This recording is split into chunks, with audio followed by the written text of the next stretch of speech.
Hey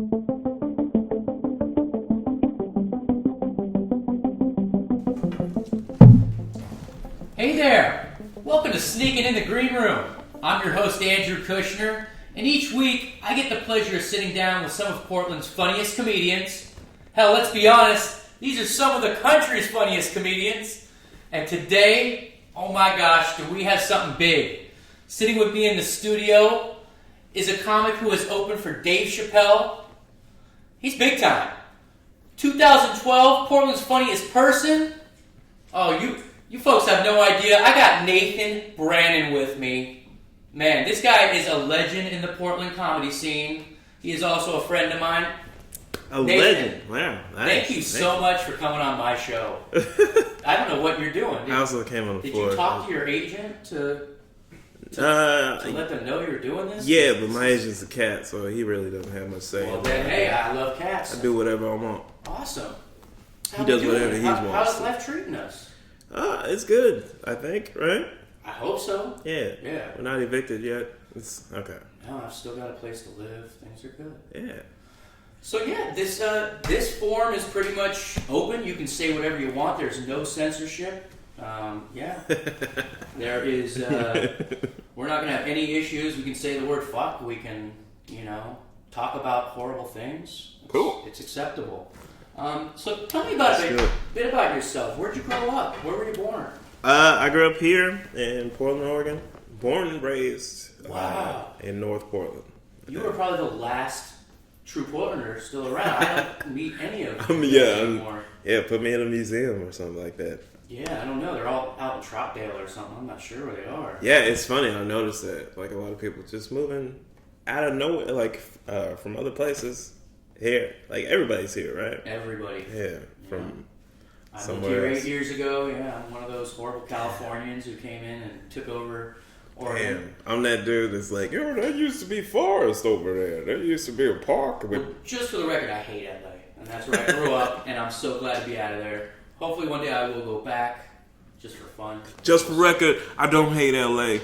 I'm just trying to get a deal. I hate LA too. Yeah, but it's on camera, I don't hate. But I'm a LA. huge Dodger and Laker fan, so it's kind of weird. It's tough living up here being a Lakers fan when all the Blazers fans. Oh, that's rough. But I'm slowly converting. What about? Wait, can we talk about current events? Hell yeah. What about Odom? Right? Did you get sad? Oh man, at first it really hit me hard because Lamar was an amazing player for the Lakers. He did a lot for us, and it was tough just thinking he didn't get the respect that he was due, and he's had a lot of issues. I can remember when I was young, he was missing in college for like a couple days. People don't remember. He went to like Rhode Island University, and anyway, he's been having issues for a long time. So I think for me, it's sad, but now he's out of it. I think he's already talking. And I'm gonna be honest. I don't watch much basketball. I didn't even know who. I thought he was Ray-J for like 3 days until he came out of the coma. That's not nice. Is that just? Yeah, I know. I don't watch a lot. I'm a football dude. Then you don't have to feel bad about it. Yeah, Well, I just saw a black dude, Kardashian. Huh? Who's your football team? My football team. Okay, so when I was growing up, it was a different time. It used to be the Cowboys, and now I don't know. It's hard. I want to be a Seahawks fan, but their fans make me sick, and I don't want to. Oh, this is going on the internet, right? Yeah, it's fine. I have some Seahawks fans. Man, fuck that. Look, you Seahawks fans, you're taking it too far. Okay, just calm down. Listen to the man. You don't need that much blue, that much green. Deep breath. Just go to Lowe's, get a certain color green. You don't have to get My fucking good shaped friend out. just got a 12 tattoo on his wrist. See, yeah, Yeah. and stuff like that, I don't right? know what he's thinking. Like 30 years from now, it's like, why you have 12 on there? Now you have to make up a whole different reason What if for they why you change the got. rules and they add a 13th player? Exactly. Boom. Right? And it's over. You gotta be like, I love Or if they donuts add or 12 some players. bullshit. See, I don't even know the team now. I think it's 11 players they put on the field. I don't know. Anyway, Oh, yeah, this it got is. off the train derailed here somehow. Yeah, fucking Odom, Wait, man. Portland. I shouldn't even. Yeah. Man, where were you? Where'd you go to high school? I went to Roosevelt High School in North Portland, which it's a lockdown campus now, so you can't go visit. Yeah. Which is cool. Hey, at least you're safe when you're inside the school, right? yeah, you would think. I don't know. It's a weird time. It's a weird time right now. I will agree. So did you know when you were in high school that you were funny? Did you know you wanted to be a comedian? No. I was super, just really quiet, really shy in high school. I'm pretty sure most of the people that I graduated with don't even know that I do stand up. Like, that's how shy I was. Man. Like, I looked different. Like, I was bald all through. I really, like, in high school, I just wanted to blend in, get my grades, and get the fuck out. That was it. I was trying to do everything. Then I got out, and that's all it is. Hey, man, life happens, right? Right? Yeah.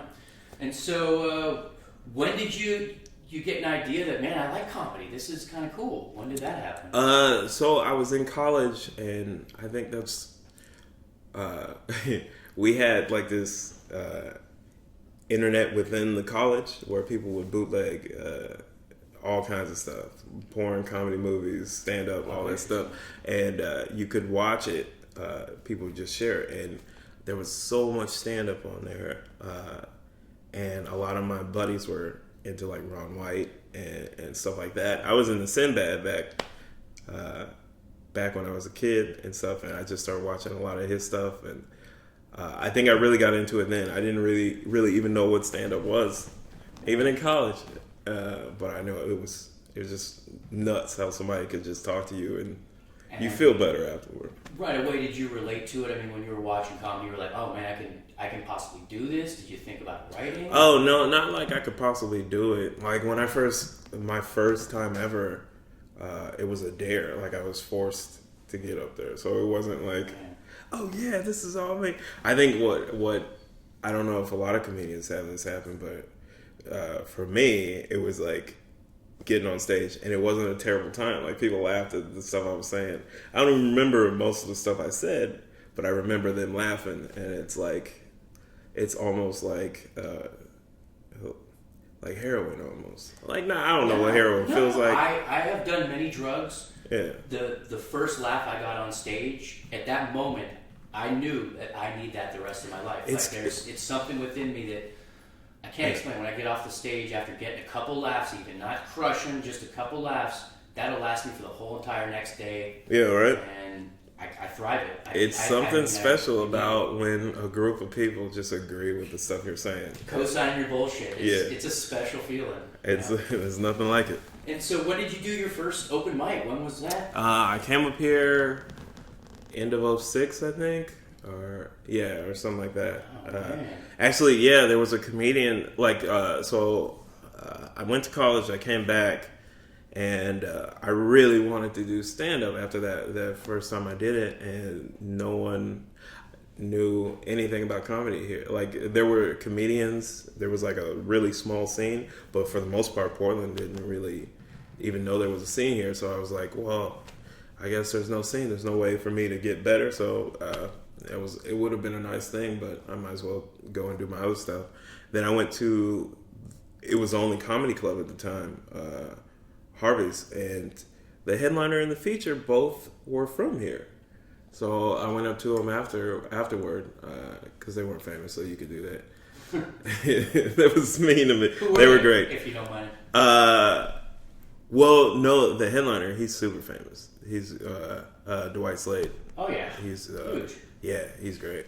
But I went up to the feature, and I was like, you guys are from Portland.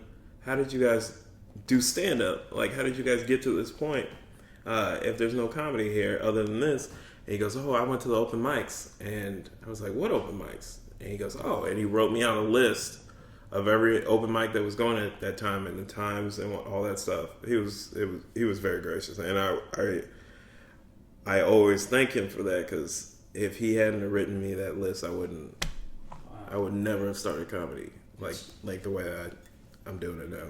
It's crazy how the world works. I mean, the littlest thing, we could have been without Nathan Brannon, and that just, I would be sad. Cause you've been amazing. I've seen you. The first time I saw you perform, I think it was, you had a 10-minute set at the end of the semifinals of this year's Portland's Funniest contest. I think I remember you coming out there, and I think you might have gone for like 20. They might have put you out there for a while they were tabulating the votes. Yeah, that's what's weird. Yeah, because they have to make sure it's all right, so they just let you bullshit. Well, I knew right then when I saw you, I'm like, this guy's amazing. Like this is stand-up comedy. So I blown away by how funny You should see me when I'm not drunk. No, yeah. That's it. I'm always drunk. And so you started with this first open mic. The guy gave you the list. You started hitting these open mics up. Did you hit them hard? I mean, were you going at them as much as you could? Yep. That was a Sunday. The first mic that he showed me on the list started on Monday night. I was there. I had a day job. I went to the day job. I went straight downtown, and it took me a while to find it. I had to ask some of the homeless people for directions. But back in that day, they weren't homeless because, whatever. They were homeless because they were fucking drug addicts. Like, on drugs pros. Constantly. So it took me forever to find the place because I'm asking for directions from a person that doesn't even know he's on this planet. Oh, and what mic was this? Boiler Room. It was the Boiler Room? Yeah, it was right in the heart of downtown. So it longest running open mic and still doing great. Yeah. It's a gauntlet, man. I love it. It is a tough room for me as a rookie. It's been hard, but if you can get one or two laughs there, and that's the thing. Amazing. It's so much easier than it used to be. Like when, it used to be worse. So the very first time that I did that room, this table in front were heckling, and it was my first time. I was like, no, I'm not, whatever. Yeah, maybe they liked it, and I didn't know where to sit, so I sat down in the front, right next to these people, and this other comedian came up on stage, and they started heckling him. Like, it was a dude and his girl, and he was like, you say one more thing during my set, I'm gonna break your neck and then beat your girl to death with your body or something like that. Man. And I'm sitting right next to her. I was like, this is the worst idea because this guy was so aggressive.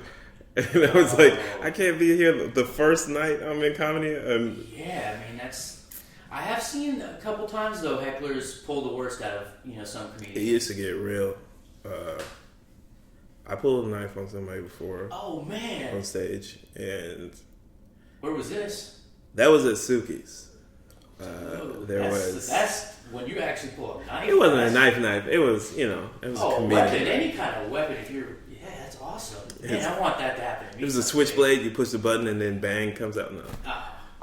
Yeah. Well, it wasn't even me on stage. It was another comedian, but he was trying to work out something that this dude didn't like it, and he rushed at him.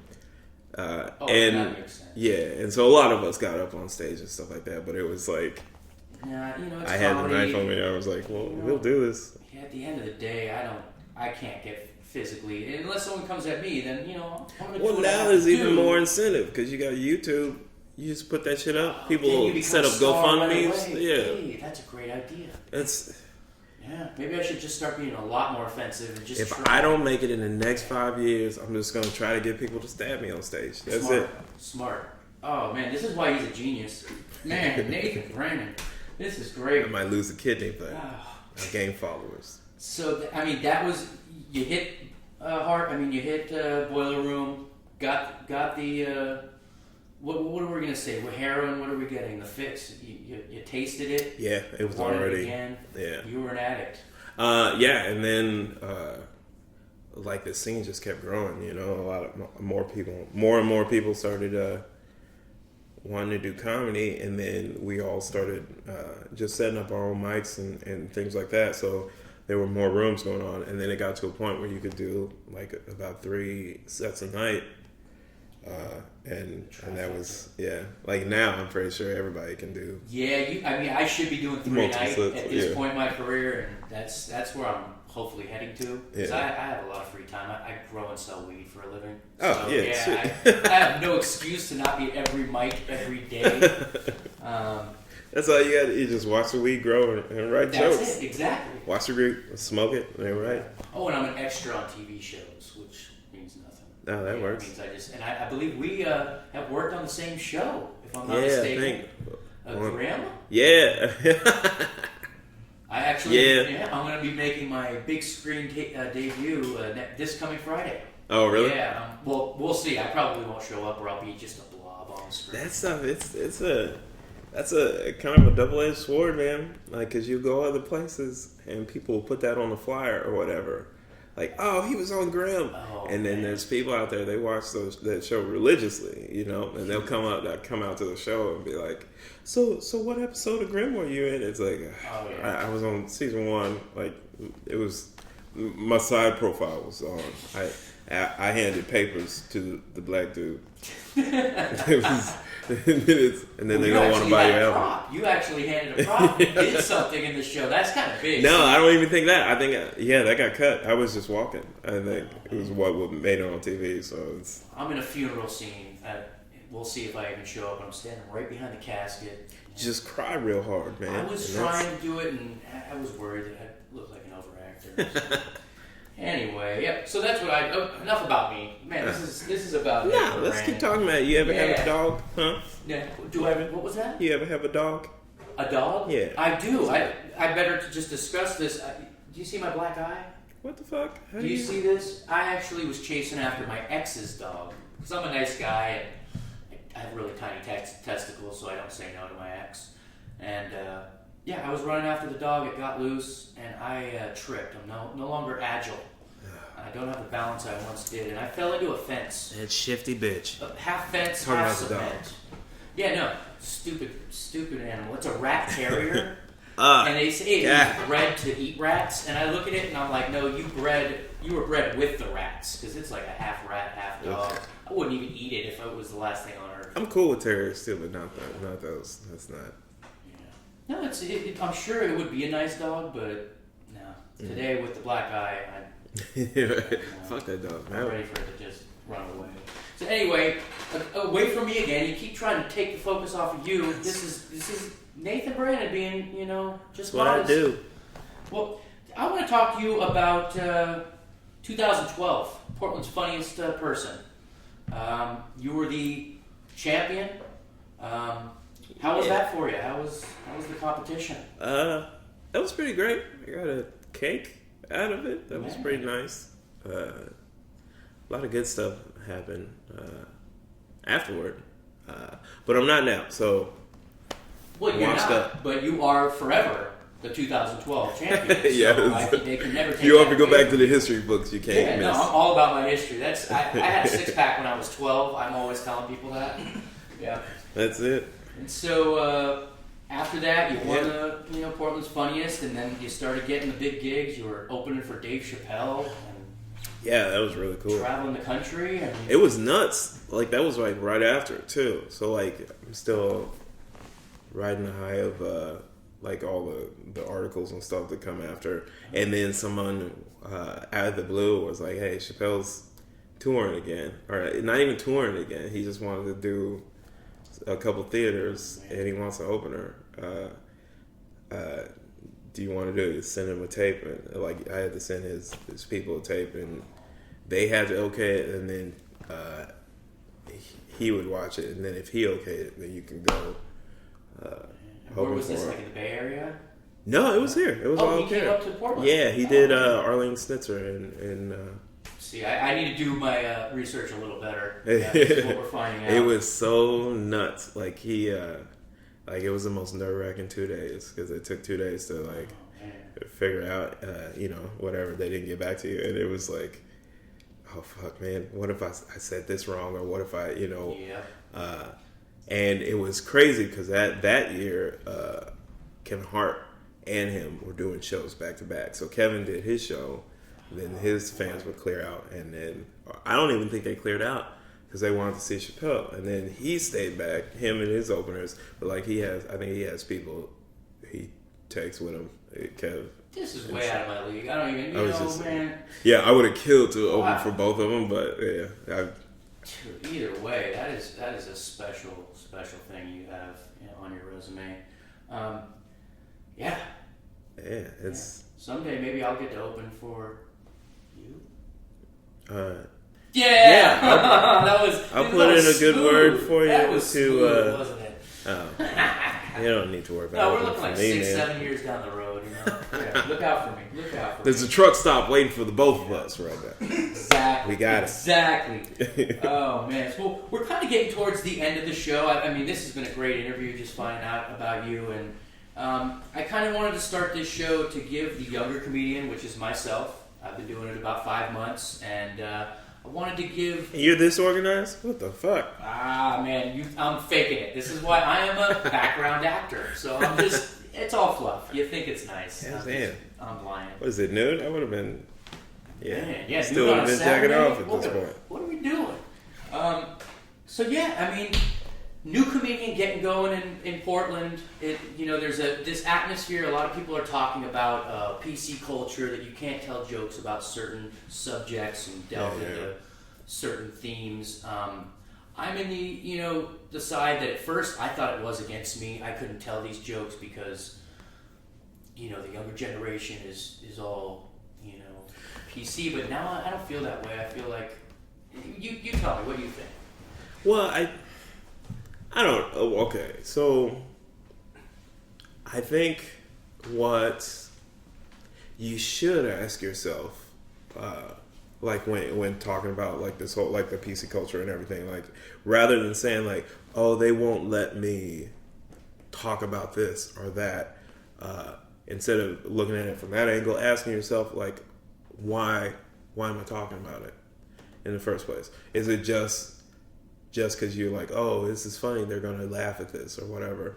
You know what I mean? Like, you're just doing it for jokes, or is there like an actual purpose behind it? Because sooner or later in your career, if you take this further, you want to do more than just make people laugh. You want more than telling whatever material you have on stage, having the people laugh at it, and then going outside and be like, oh yeah, that dude was funny, and then go back to work, or go back home or whatever. You would like for something more than that, something to be said within everything. You can do it however you want, however your style is, and things like that. But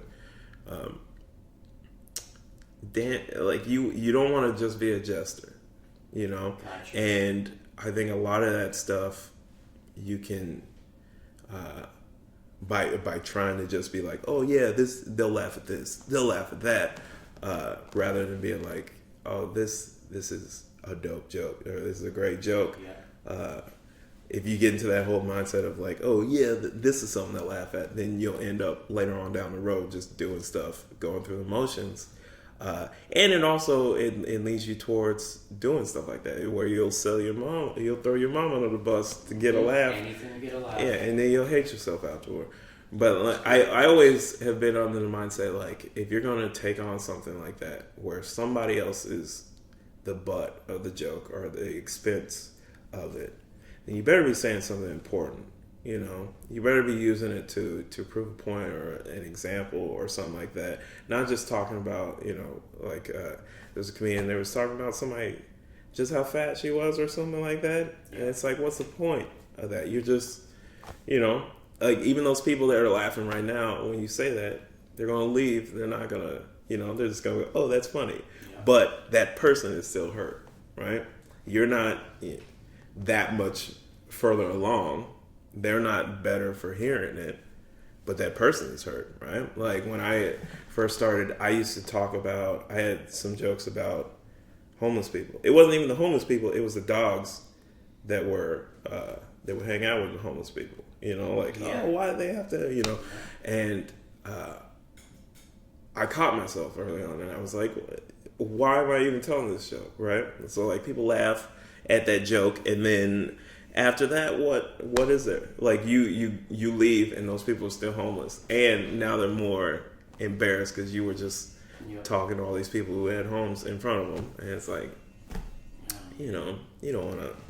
I don't know. I mean, I never want to stifle anybody's creativity. You know what I mean? I hear you. No, that's a brilliant. I mean, just the way you put that right now makes me think about my comedy and how awful, like, not awful, but just how I really need to work on coming up with a deeper premise to my, to my bits and whatnot. Yeah. So, man, this has been a great interview. I hate to stop it short. No, you're so we're hitting the line where I got to call it, and I just want to again thank you for coming on, Nathan. You are take a nap. Just a pleasure to have on the show, and I look forward to seeing more of you out there. Yeah, man. Cool, man. Likewise. Keep crushing it. You too. Keep Kushner in it. Yeah, there you go. That I think think that worked. Can we edit this? Is that editable? Folks, I think we can totally edit it, but I'm not going to because this is comedy and this is the way we want it. Just Thanks again for tuning in and watching Sneaking in the Green Room. Have a great night.